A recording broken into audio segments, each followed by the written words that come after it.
pourquoi ton certificat d'assurance emprunteur est presque le document le plus important qui soit.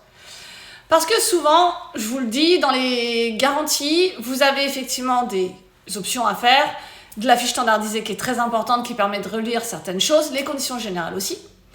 Mais si on n'a pas de certificat d'assurance, on peut imaginer que vous êtes assuré sur toutes les garanties. Parce que sur la fiche standardisée, ça dit bien que le contrat peut proposer du forfaitaire, strictement ton activité, jusqu'à la validité partielle, etc. On te dit que le conseil est de prendre toutes ces garanties-là et que ça va te coûter tant, parce que sur la fiche standardisée, c'est indiqué comme ça.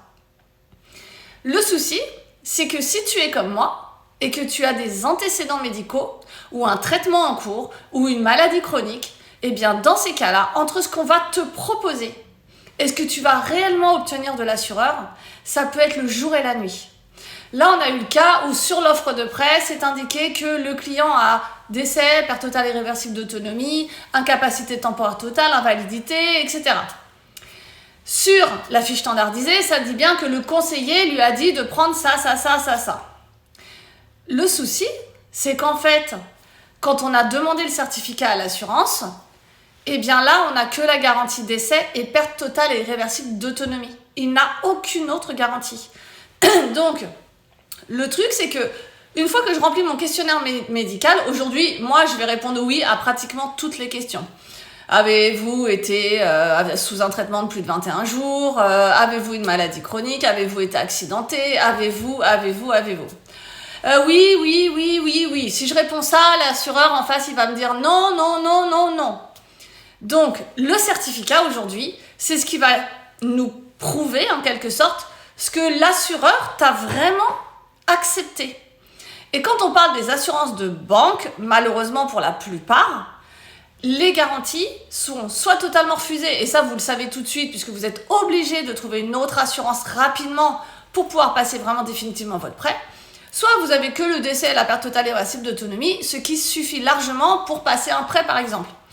Eh bien, quand on va reprendre le dossier, il va falloir qu'on soit non pas en équivalence de garantie au titre du contrat où il faudra avoir toutes les garanties soi-disant. Non, on doit faire au minimum ce que la banque a réussi à te faire en assurance. Donc, si ton assurance a été acceptée avec une ou deux garanties seulement, on doit trouver ces une ou deux garanties au minimum.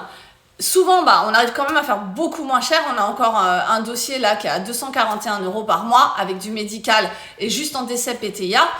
Et derrière, on arrive et on est à 108. Donc, vraiment, c'est pas du tout les mêmes dossiers en termes de retour parce qu'on ne va pas interroger les mêmes assureurs ni les mêmes réassureurs. Ça, j'en ai parlé aussi. Mais pas que, en fait. Là, il faut aussi qu'on essaye d'obtenir des garanties supplémentaires. Et si je me dis, tiens, j'ai de l'incapacité, ça veut dire que la personne va pouvoir être en arrêt de travail, elle va pouvoir être en arrêt maladie, avec une exclusion de sa pathologie. Ça arrive, on peut avoir effectivement les garanties, sauf si c'est en rapport avec ta pathologie, par exemple. Eh bien, moi, je vais me dire, mince, ça va être compliqué, je vais pas passer parce que là, sur le contrat de la banque, il n'y a pas d'exclusion à la base. En fait, pas du tout, parce que sur le certificat, en fait, il n'y a pas de garantie. Donc, si vous êtes comme moi, si tu es comme moi derrière l'écran, tu vas demander immédiatement ton certificat d'assurance. Quel que soit l'assureur, il doit te le remettre, quelle que soit la compagnie d'assurance, pour qu'on sache exactement c'est quoi tes garanties. Et effectivement, bien sûr, la fiche standardisée et les conditions générales pour voir si, en plus, sur certaines garanties que tu pourrais avoir obtenues et pas d'autres, il peut y avoir le fait que ce soit pas du forfaitaire, que ce soit pas strictement ton activité, que le dos et le psy te soient totalement refusés aussi si tes antériorités sont liées à ça. Par exemple, moi, sur mes contrats, je suis assurée sur 2 compagnies différentes, sur 2 projets un peu différents. Médicalement, c'est compliqué et du coup, les 2, par contre, m'ont exclu mon dos. Ils m'ont exclu parce que, évidemment, j'ai déjà une pathologie qui est déjà existante et qui est dégénérative. Donc, dans tous les cas, on sait que cette pathologie-là ne va pas s'améliorer. Donc, oui, j'ai une exclusion. En revanche, j'ai aussi le droit d'être en arrêt pour autre chose. Je peux être en arrêt, je me le souhaite pas, mais pour un cancer. Je peux être en arrêt pour n'importe quelle autre pathologie. Mon contrat me couvre. Donc, c'est ça.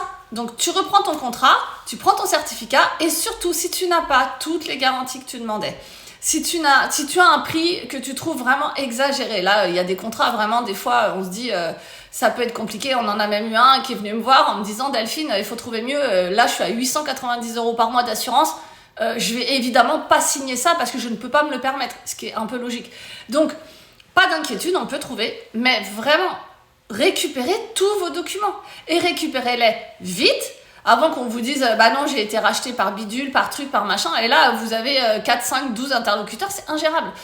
Et aussi, demandez le certificat, le questionnaire de santé que vous avez rempli à l'origine.